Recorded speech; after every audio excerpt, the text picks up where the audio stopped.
Unbound Unlocked is back, and we are doing something super special today with our first ever panel discussion on the sound of inbound. Yes, joining us from across the pond is the team from BabelQuest. I was pronouncing it incorrectly, but they do actually correct me on this call. So, many times. Very, very talented team out there. And this year at this year's show, they have a couple things they're going to be doing. They're going to be teaching a session, and they're going to also join me as an Unbound Insider. Yeah, we have Chris and we have Hannah who are speaking. Hannah and Amy are insiders. Hannah's doing both. It's an incredible discussion that we have with the BabelQuest team, and I hope you guys enjoy it right here on Unbound Unlocked. Unbound, unlocked. Unbound, unlocked is where it's at. Unbound, unlocked. We're here to chat. It's all the things you want and more. So hang around, let's open that door. Hello, everybody, and it's Aaron here with Sound of Inbound, and this year we are going to do something really special this summer called Unbound Unlocked. And what we're doing is we're talking to all sorts of experts from across the industry. These are folks that are going to be joining us at this year's HubSpot conference, and they want to share their perspective about what they're going to be doing at this year's show. Sometimes they're speakers, sometimes they're just attendees, sometimes they're experts from all sorts of areas from like RevOps to marketing to sales to operations, you name it. And today I have some really cool special guests from across the pond. They are from BabelQuest. They are Amy, Chris, and Hannah, and I'm so excited that they're going to be joining me here on Unbound Unlocked, special summer series, as I said. Thank you for joining us, Amy, Chris, and Hannah. Thank you for having us. Thank you for having us. Yeah. Absolutely excited to have you guys here. And you guys all have a different role at this year's show, which I think is really exciting. And your backgrounds are very complementary, so I want to get into that in a minute. But just to kind of introduce everybody, Chris, you're going to be joining this year's conference as a speaker, which I think is fantastic. And your topic, please remind us of the name of your class that you're going to be teaching. So we are going to be talking about turning your CRM into a decision engine. Decision engine, that's right. And that's a key component of working with HubSpot. So we'll get into that a little bit. And then we also have Hannah, and Hannah is a double threat. I told everybody as we were about to join the podcast today, she is both a speaker and she's going to be joining me as a correspondent in a program we're calling Unbound Insiders. And you're also going to be speaking with Chris on that same topic this year. Is that right? Yeah, that's right. Cool. And then we also have Amy. And Amy, you're going to be an insider this year as well, right? I am, yes, for the first time. Maybe starting with you, Amy, could you give us a little bit background of yourself and what you do at BabelQuest? Well, my journey with HubSpot started a while ago, 2018, when I implemented it at my previous organization to drive growth and scalability. Since then, I've been deeply passionate about its potential to transform businesses, so much so that I had the privilege of serving on the HubSpot Customer Advisory Board in 22-23. Before joining BabelQuest, I built my expertise in senior roles in marketing, sales, and data within the events industry, actually, the B2B events industry. So it might be an interesting perspective I can add later on as we talk. But here at BabelQuest, I'm the sales and marketing director. I've already done a very American thing, and I'm so sorry. I've been mispronouncing the name of your company. Oh, don't worry. It happens all the time. It's okay. Everybody on your side calls it BabelQuest. Everybody here calls it BabelQuest. So, Hannah, how about you next? Why don't you give us your background at BabelQuest? So before I joined BabelQuest, I worked in-house education sector, marketing and admissions using HubSpot. And then I jumped to the Dockside agency and now work day to day, helping people across all industries that kind of do niche in higher ed, implement HubSpot and then just that continuous improvement piece as the product and platform evolves. Yeah, it's an absolutely moving target all the time. And we also find ourselves, in order to be an expert in something, you have to be able to teach. And I recently got to teach a class at a local university, and it's so much harder than just talking and working in a system to then actually turn around and have some things people can learn from it. So good segue into Chris then. Okay, here we go. Chris. So last but not least, yes, please. 20 years in sales, ended up coming here trying to sell something to the owners. 6 months later, I started working in the sales role here. I discovered HubSpot. I got excited. I got nerdy. And I spent the last 10 years implementing, gradually moving up. I also now teach the HubSpot Super Admin Bootcamp for the Academy, which it really does keep you on your toes because HubSpot evolves so fast that you just have to be consistently learning. I'm in a couple of the Academy certifications, and we're doing a AI Readiness Accelerator soon. That's something that maybe people don't realize. For those that are listening to this podcast for the first time and hearing from other agencies, when you're in the partner community, you have opportunities to also teach. And that's on behalf of HubSpot. So in the case with Chris, he's actually teaching an academy course that's part of the free academy that HubSpot offers everybody. And I wanted to say there was a statistic recently that it is the largest marketing academy online. I think I heard that once, where there's nothing else really out there that's similar to that, where you can earn certifications in marketing from an organization like this and not pay for anything. And it's great, Chris, that you're contributing to that. Have the rest of you taught on the academy as well, or is it just Chris? Just Chris. We have another one of our employees is also involved as well. Jem Ruggun. She runs another boot camp as well. Between the four of us, because I've also run a PUG, it's a partner user group, and I'm also on a PAC, we should get paid for these things. Hashtag HubSpot, not a sponsor. Okay, that's true. We do get. I will just full transparency, because of the insider program, and anybody can apply for it. You do get free passes to go to this year's show. They don't put you up in hotels and fly you out and do all that other kind of stuff, but they do give you a ticket to the show, which is excellent. Anyway, okay, so I'd like to do something fun with you guys that I call hot takes, and of course, because I have a background in music, there's music for this too. Come on. It's time for some tasty hot takes. Oh God, music's gonna keep on going. All right, we're gonna keep going. All right, so here's what I would like to do with you guys. I have a number of questions I'm gonna ask all my guests, and these are hot takes on marketing. And I thought it'd be kind of fun to just kind of put the question or the statement out there, and then each of you guys to give me your hot take on that topic. Does that sound good? Okay. Okay, all right. So the first one here is nothing is better than email marketing. Nothing is better to delete than email marketing. That's my Okay, hot take. that's a good first position. I like that. Chris, that's good. Do we both agree on this? What do you guys think? Sorry, guys. No, but do you know what? I'm very excited. This is quite timely. So last week, we are now on the alpha for the new one-to-one personalization for marketing emails. So I would say I'd change your hot take. I think the batch blast email, I would say, is dead, but I wouldn't say the whole of email marketing is dead. No. Okay, Hannah, about you? Honestly, I thought I was with Chris, and then I heard Amy, and now I think I'm with Amy. I think, yeah, if you can do true personalization, like specific to the sender, then there's still a place for email. I like that. Let's go to the next one. The future of search is asking, not searching. I jump in and say, I still like to search. I'm finding myself getting in arguments with some of the AIs at the moment because it just. So I do like to have that agency and control. So I think I still like to search. When you use the search, Chris, do you switch over to the AI answer element too? Or do you just use the search the traditional way?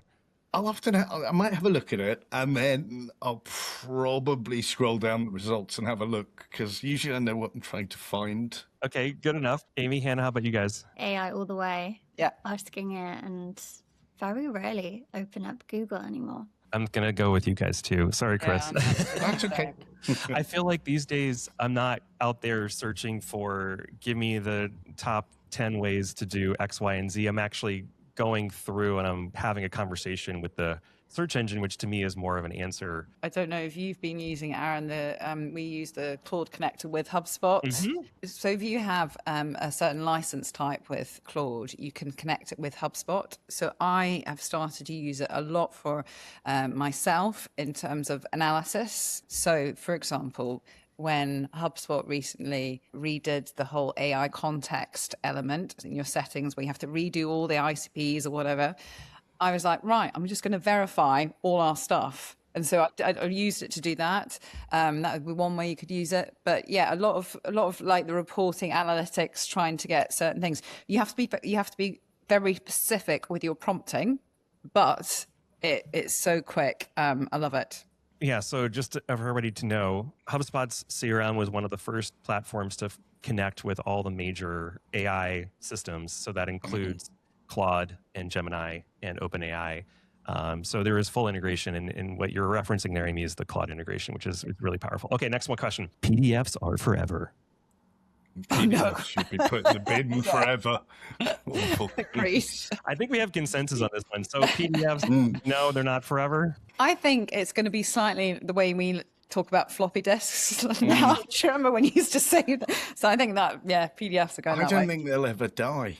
I think Really? they'll stay. I think the reference here is I want to make sure I'm correcting myself when I say this because people have questioned me too. It's for the purposes of marketing. I think in legal situations, you have to have a snapshot of something. And if we're not going to use print, PDFs are supposed to be this secured document that is a snapshot. So I'm not disagreeing with that, but I am disagreeing with the fact that you put a content offer there on your website and people have to download that content offer. Do you guys believe that part is really not going to happen anymore? I think there's many more ways to make content much more appealing these days through maybe an interactive version, for example. But yes, I mean, I have to say we at BabelQuest still are doing some PDF content. But yes, I think it's on its way out. I wonder if we need two versions, the interactive version for humans and then the purely text-based for the LLMs. And you can That's a just good send it point. straight there. Come on. That's a great idea. Yeah, like I agree with Chris actually. Like I think we always approach things from like the human perspective, but maybe we do have to think about marketing for the AI. All right, I believe in that as well. Okay, the next one here is forms are dead. Lots of people probably wish forms were dead and that we could move into like more of a chatbot type way of capturing relevant data. I don't know if we're quite there yet. From a marketing perspective, I guess that yes, that probably we are. We can use chatbots or other ways to capture the information. Okay. Amy, Chris, what do you guys think? I just think that the way we've talked about the way we interact with LLMs already here, right? But I just think that with forms, we're going to get to a point where buyers can ask an LLM and get the answer without actually filling out the form. So I do think that that is going to drive change. I would like to talk about where the marketing tech stack is going to go in this next year in a few minutes, but I do think it's important to state that platforms like HubSpot are now able to look at more information that's anonymous coming inbound traffic on websites than it ever has before. And I'm not sure if that was a loophole in GDPR or whatnot, but it is interesting to now leverage all this buyer intent functionality of HubSpot where you can see these companies visiting your site and then you could do your own kind of due diligence about would you like to research them more or bring them into your CRM and not necessarily having to have anybody fill out any forms. It's maybe lead capture isn't dead. It's just going to change as you were talking there, maybe intent. Exactly. Okay. One or two more questions here. Nobody wants another newsletter. True. And with the, same as with the email marketing, I don't know if they're really good. Once a month, something that really makes you dive in, but you feel like a lot of the time people just, oh, what are we going to put in the newsletter? Oh, stuff some old rubbish in and we'll be done with it. And then This is really a horrible timing. I don't know when this is going to come out, but we're going to relaunch our own newsletter this month.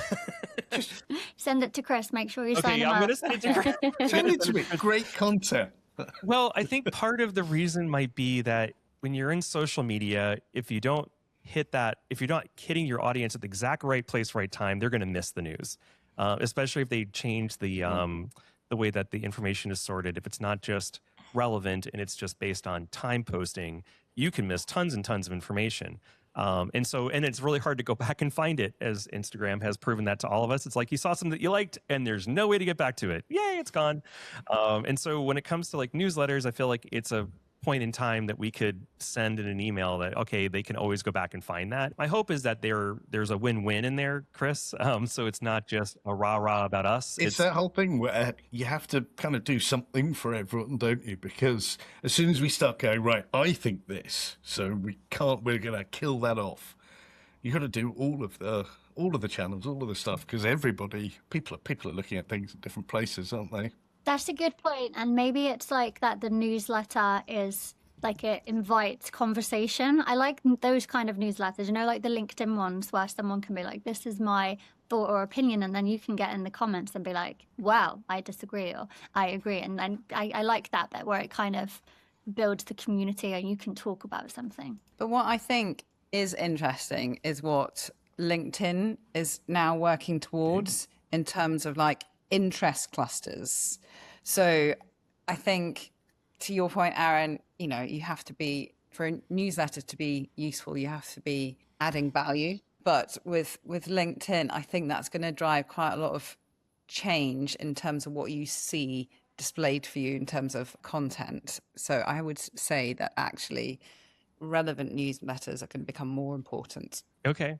All right. Well, I'm going to ask one more question here because it's interesting to think about this. It was a earlier question I was going to ask, but then I skipped it. But then Hannah, you brought this up. So when we thought earlier that engagement was always measured by people looking at content, do you think that community engagement will now outperform content engagement over time? I do. I really do. Yeah, I think trusted voices. So there's so much information out there that, and I think this is where BabelQuest does well. If you know and trust a brand, if you know and trust a person, you're going to take their recommendation much more seriously than any other content. So yeah, I believe so. Hannah and Chris, what do you guys think? I agree with Amy that I think that if you're good at like the whole content and engagement is useful, but I think linking back to the value, it's more valuable as a kind of consumer of that content that you've created to be able to build a community that someone wants to come back to. And it's fresh. You feel part of something, don't you? You're involved. You contribute. It's a two-way conversation. Yeah. So for me, the frustration for me has just been, and it's even with these podcasts, sometimes we feel like we're shouting into the abyss. Do you guys all, you're all smiling. Do you agree on that? Especially with recent changes to LinkedIn and how that sort of, suddenly the helpful video you put out is getting 30 views instead of 30,000. And you're like, I don't know why. And yeah, and that feels like we're having to play a game to get any kind of reaction. And so, but I'm with you, Hannah, on the fact that the community engagement feels a lot more authentic than just shoving out content and expecting people to download your next infographic or your next listicle and things like that. I do feel like it's more attuned these days to have the conversation with folks on all sorts of different kinds of topics, and people are okay to have it.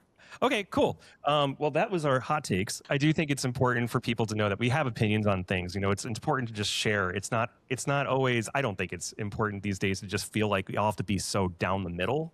I think we can have an opinion about some things, about where we think things are going to go. And that's what I want to talk about next. For you, Hannah and Chris, you guys have a topic you're bringing to HubSpot's Unbound conference. And I think it's about, you said, building HubSpot to be a better decision engine. Was that correct? Mm-hmm. Okay. So let's dig into that at this point. Do you feel like there are some things that people are not taking advantage of when it comes to the HubSpot platform? From my perspective, I think that as a consultant, I work with businesses, and they're very like, this is the process, like we do this and then this happens and then this happens. And I kind of have come to the realization, like the end point of putting this whole process in HubSpot is like, we need to try and answer a question that helps drive the growth of a business. And maybe we should start there and go backwards rather than that being the end point that we get to. No, I was going to say, I don't think, although I know about your session topic, I don't know if there was a specific point where you suddenly that clicked for you, or was there a specific client or moment, or is this something that's kind of been percolating for a while? I think that it's just a very common scenario that you have with clients where they spend so much time giving you the process and not, this is old me. Don't judge us on like Hannah right now. But I would just be like, great, you want a red button? I'm going to put a red button, or I'm going to do that property. And then actually they're like, well, it doesn't do what I need it to do. And then I'm like, oh, I should have asked you what you wanted it to do first and go backwards. And then I just think that was then kind of how we now work, like that whole reverse engineering point of view. But kind of to loop it back to your question around, do I think there's parts of HubSpot that people don't utilize? I keep it really high level, and like a design principle that I like to use across all of my clients is like, adopt HubSpot, don't adapt it to your way of working. Like ultimately the product is designed by all these product teams that really know what they're doing and they've done the research, and I feel like you should lean into that way of working rather than trying to adapt it with like 1,000 custom objects and different. I feel like I've now made that mistake 1,000 times. Well, you're right, because we've had situations recently where folks have said, yes, show us the HubSpot way, and then they fight it. That part's to me is like where I want to meet them where they are. So, but I do agree with you that if you don't fight the system, it actually is built to do a number of really interesting things that could improve people's internal processes that I hadn't even thought about before. So I'm in your camp. I just get a lot of pushback from people that say, well, we've been doing it this way, we just cannot change it, we have another client, and I have to give a lot of respect for them. I wish I could drop names, but I'm not going to. But we have another client that we've been working with them for months, and their team had been very resistant to change. And now that they're finally saying, no, we will adopt it, it's getting easier for them. And so I think you are on the right thread on that front. I find I've always been objective based. If you know where you're going, then you know how to get there and where to start from. And what I tend to like is this idea that if you can get from a client, a customer, whoever it is that wants something, where they need to get to, and get them to be able to trust you to help them get there. And all they need to know is I click here and I do this, and I'll have that report at the other end. And suddenly, from that sort of adoption perspective, everyone can see what they need to see, and they can do what they need to do, and everybody hits their goals. I want to make that point with you, Chris, on this front. So I want to dive into this for a second, because I think that we have so many folks that get obsessed about the numbers and they don't do anything with it. So maybe you and Hannah could talk for a second about the decision engine element to the class that you're going to be working on, because that to me is like why you should be looking at the data, but they're just like, no, we got 35 MQLs this week. And I'm like, okay, what do you want to do about that? Like, no, we got 35 MQLs. And so they don't want to touch anything, change anything. So talk to us more about this decision engine element to it. I think from my point of view, I think when the whole MQLs thing, that's a number that comes somewhere in the process, but that's something you want to be working backwards towards. So mostly we want a graph that goes up and to the right. So we want more sales, but actually we probably want more sales from a particular sector that are more profitable, and we want to spend less time making more sales to a particular sector that's more profitable. So if we have all of that data, we can we can create that report, we can create that graph, we can see that pipeline, and then we can work backwards to where we need to get to. And that kind of takes away a lot of the little numbers and the worrying about 6 versus 7 or something. Yeah, and like a really specific use case, an education use case, because I am very education focused, like I mentioned. Whereas I remember working with a client and they were like, we need to know how many leads and how many applications and how many enrollments we've got for this course, for this intake. And I was just like behaving like an annoying toddler, I guess, going like, why? But why? But why? And like ultimately it was because they need bums on seats. Like these courses are going to go ahead regardless of if they're full or not. So it wasn't that they needed to know how many people had applied. It was more, are we going to fill those courses, and how can the data help us understand if we're going to fill those courses so we can make decisions to meet that objective. So kind of like, based on the conversion rates, we can see these courses are going to fill up, this one's not doing so well. So actually the decision is, let's divert some of the budget, the advertising budget, to that course that isn't so well. And it's that kind of piece at the end that I think is the decision engine. Like, we've got all of the data, let's use it to give us the insight, the actionable insight. So Amy, you're the money person here, I think, right? Yeah. So it really does come down to your head of revenue, right? At BabelQuest. Sales marketing, yeah. So I do feel like, from your point of view, do you have the patience for these things to kind of happen more organically, or do you have certain things that you want to trigger to kind of put pressure on the marketing teams? I'd add a couple of insights. We've certainly seen adoption as an outcome being much more prominent, and in one case, in a deal we won last week, the biggest factor in winning a deal. As HubSpot is moving more enterprise, we're starting to see bigger companies adopt it, and for them the stakes of getting that decision wrong or not adopting the CRM wrong, that has huge financial consequences. So they are much more focused on adoption, I would say, today than even 18 months ago. And I think there's a couple of other changes we've also seen in the market, but I would definitely pick that up as one of the key things. We also run, again, you asked me, I'm sales and marketing, the adoption hug globally for HubSpot as well. So we run lots of events around it, but it's a key thing and something we speak about a lot in the sales team. So these kinds of topics, I mean, these are the kind of things that happen at a conference called Unbound now. And so I want to talk about the conference here. And I think that the first thing that people had questions about, why the rebrand. And actually, before I get into that, let me actually, one more question before I get into the Unbound conference. Have you guys all used Salesforce before? You have. Okay. Is there I should have asked this question first, but is there a philosophy that's quite identifiable and different in HubSpot that is different from Salesforce? When we talk about organizations adopting a platform like this, there's a mindset they have to have that's just so much different than Salesforce. Do you find that? Salesforce, a lot of the time you hear that nobody ever got fired. You know, it's the old IBM thing. Nobody ever got fired for buying Salesforce. But then the average tenure of Salesforce in a company is about 3 years, and the average tenure of a sales director is maybe 2 years. So they're never actually aligned. Right. So do you think that I think fundamentally, so for me, when I talk to folks about between HubSpot and Salesforce, I think in Salesforce, we are selling to organizations, and into HubSpot, we're looking at individuals. And in Salesforce, we're more considering about the sales pipeline and building an entire platform around that. And in HubSpot, we're trying to identify what the individual needs, requires, nurtures in order to get them to that deal, and then nurture the deal in a different way as well.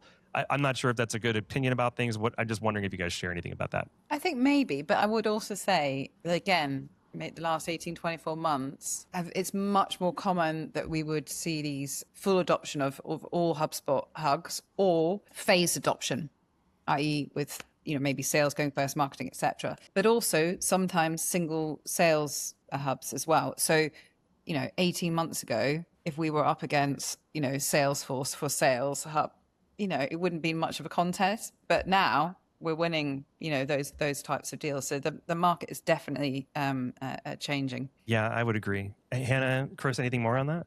I think that the businesses that I've worked with that have Salesforce, I like how pleasantly surprised they are when the end users get into HubSpot. I think that's kind of what you were alluding to, Aaron. Like, it's very like end user focused. Yeah. HubSpot, I like how they set it up. It feels like more gamified in the kind of setup and how you can use it, which I think HubSpot, that's why HubSpot wins. And I guess that feeds into the adoption. If the people that you're building a platform for know how to use it, enjoy using it, can use it, it's successful. And Yeah.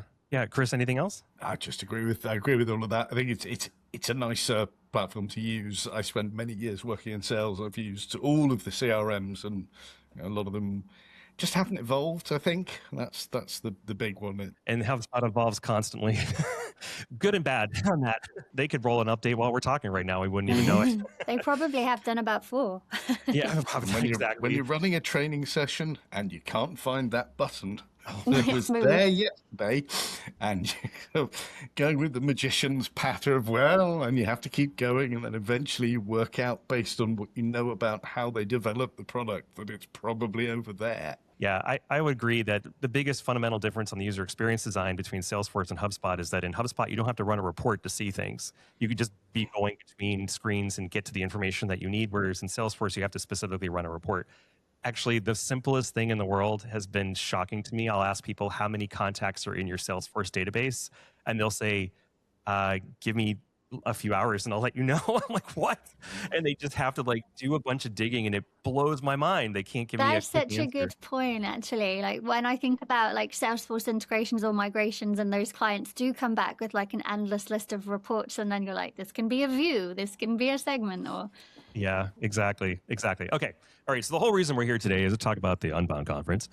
Something that I think is kind of evident based on this conversation we've already had, you guys didn't even realize you were doing it, is that the Unbound conference is supposed to be branded this way because it's supposed to be an unconference. And one of the first things that the HubSpot folks shared with me to make it an unconference is that it was community-led. And I'm like, is it really? But even in this conversation today, if you guys have been listening in carefully about what this team on from BabelQuest is, sorry, am I saying it right now? BabelQuest.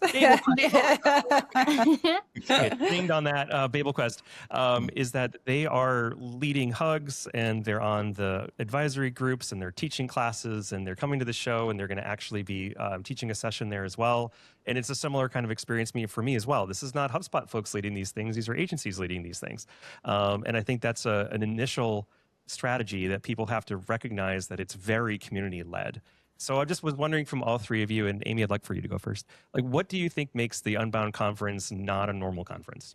They have made some changes to help facilitate this, I would say, Aaron, over the years. And you'll probably been at these events longer than me. I think I've been to 3 so far. But last year they started to introduce like these smaller exchanges. So I think one thing that was very hard coming to such a big event was to connect with people if you didn't already know them. I network quite a lot, so I don't have a problem going into a room, introducing myself, chatting to somebody. But I think that there are people who do find that difficult. And so one of the ways last year they introduced almost these sessions you can sign up to where there's small groups of 10, 12 people, and you've got a topic. So that's very much easier for somebody to sort of walk into rather than just, an open expo floor. So this year there are exchanges, which they're kind of like scaling a bit more. So I think HubSpot has been working over the past couple of years to facilitate some changes for people to get more out of the event rather than being a typical conference, as it were. And I think, as well as being an unconference, the Unbound is actually a reaction to some of the themes we've been discussing as well, Aaron. Inbound as a sort of linear way is no longer the case, and I think the change of the name is reflecting that as well. My experience last year, I got to attend a workshop that included a very gamified experiential element to it that I thought was hysterical. They asked go in there, and I thought I was going to learn something, but they just said to us, okay, we have activated this AI tool called Breeze on all your accounts. Go ahead and go in there and start building your own app. You've got 35 minutes, and then you're going to present it, and we're going to let you use tools like whatever that you want to use to create an AI presentation to pitch your idea. And we were just like shocked, but we all did it, and it was very educational. Like going in that just very, very hands-on, felt different than just going in and being talked at.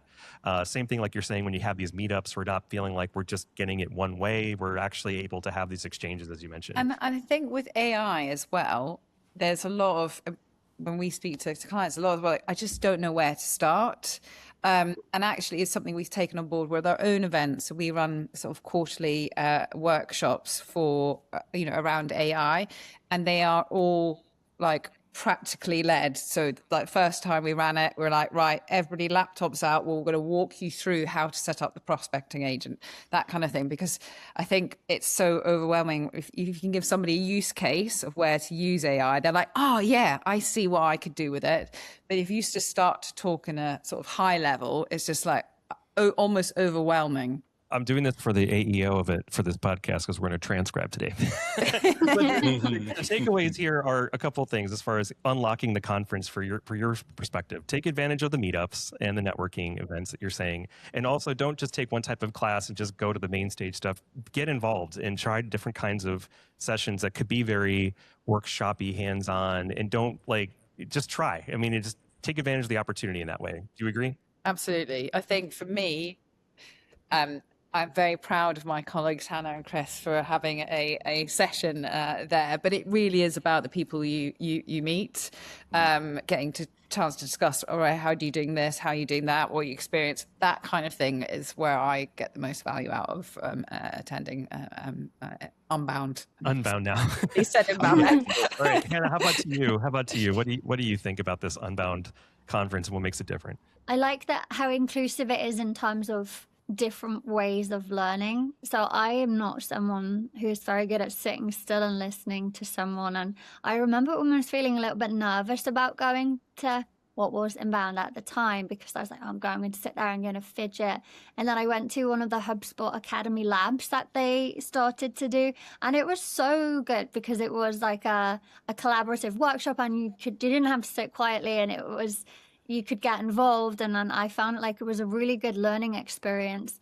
And then I think the other thing is sometimes you'll go to conferences and it feels like people are there to tell you how great they are or how great something that they've done is, which is really nice. Like I feel like you should always shout about, the things that you've achieved. But I think the kind of the difference at Unbound is that people are so willing to engage and help, and they genuinely want to help you understand and solve a problem with you and bring that high level thinking down so it is more actionable and you understand the concept of what someone is saying. And I really like that as well. Just I guess that leans into the the community bit that you were kind of referencing. The different types of personalities that can come to a show like this are so varied, and you're absolutely correct. There's something for everyone.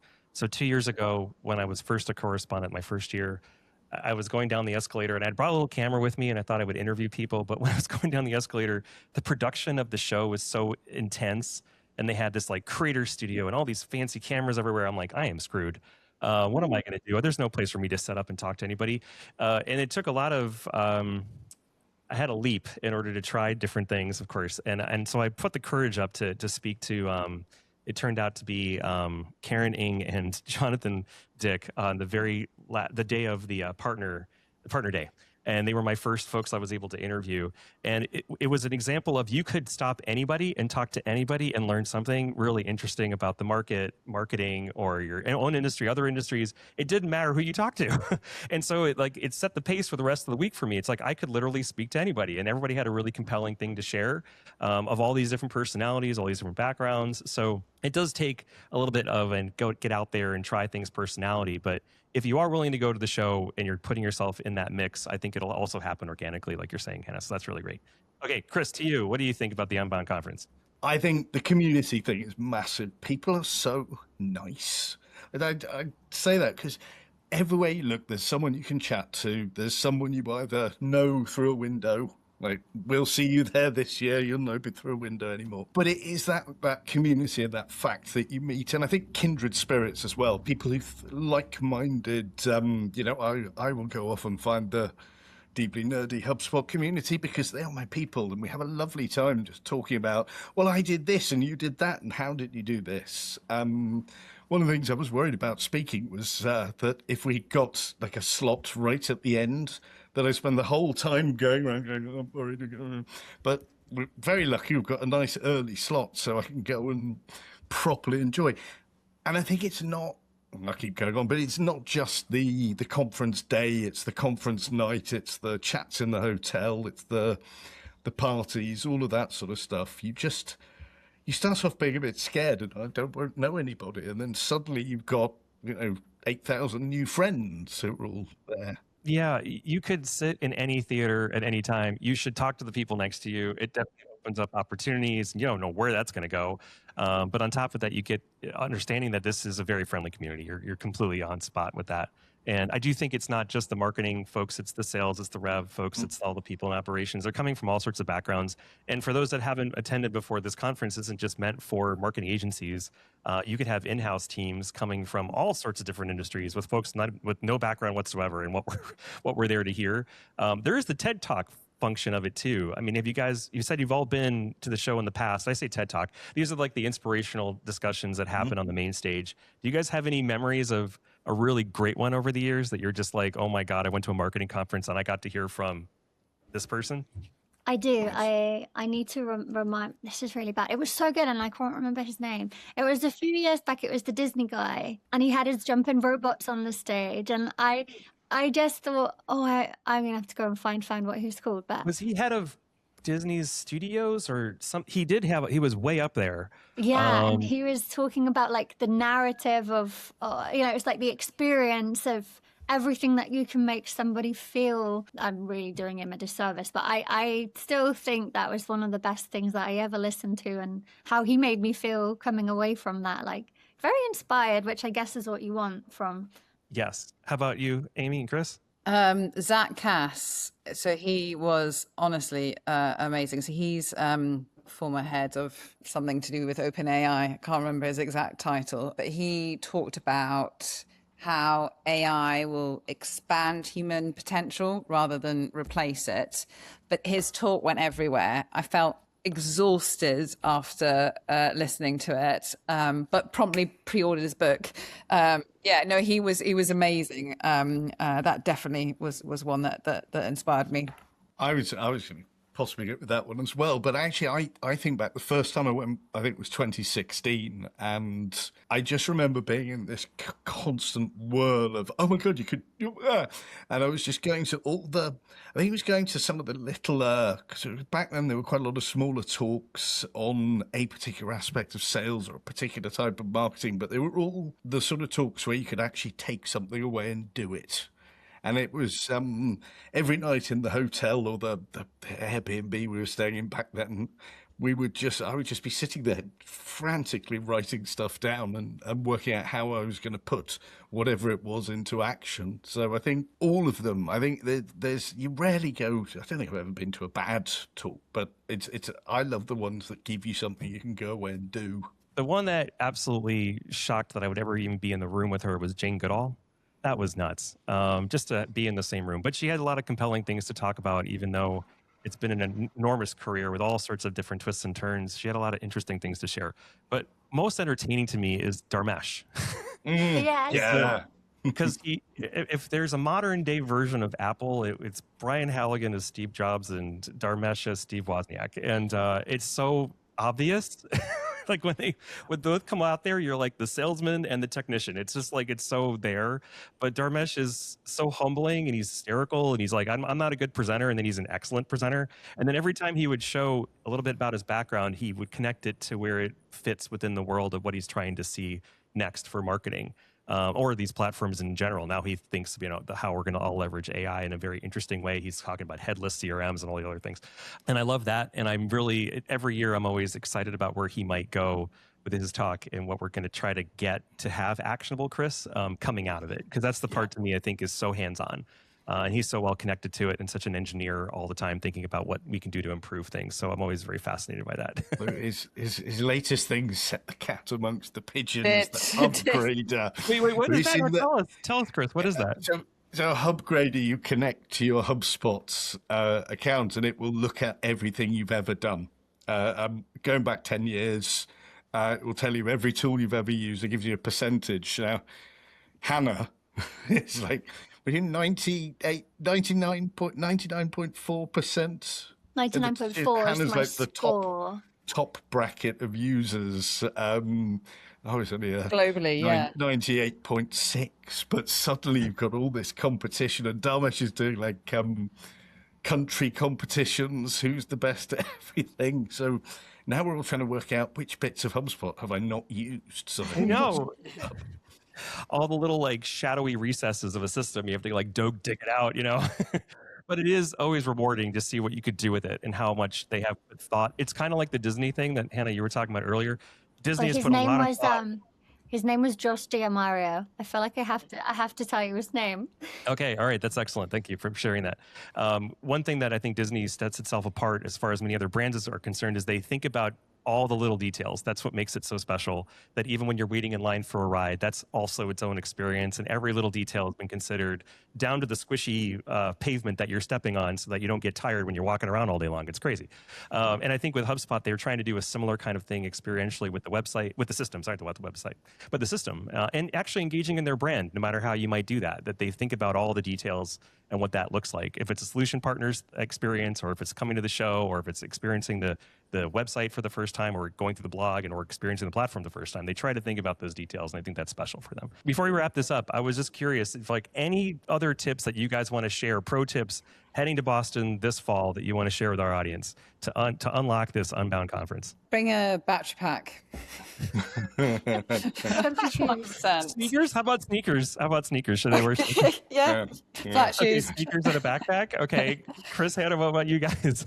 Outside of like all the practical things, obviously, I'd like maybe think about like what are your KPIs, or what are the things that you're working towards, and like what are the blockers that you currently have, because you're just gonna get absolutely like all this information thrown at you. And I think that if you've got it in your head like this is really interesting, but it doesn't help me with my goal, or I think it will help you kind of Keep your absorb head that centered. information. Yeah, that's a good idea. Okay, how about Chris? How about you?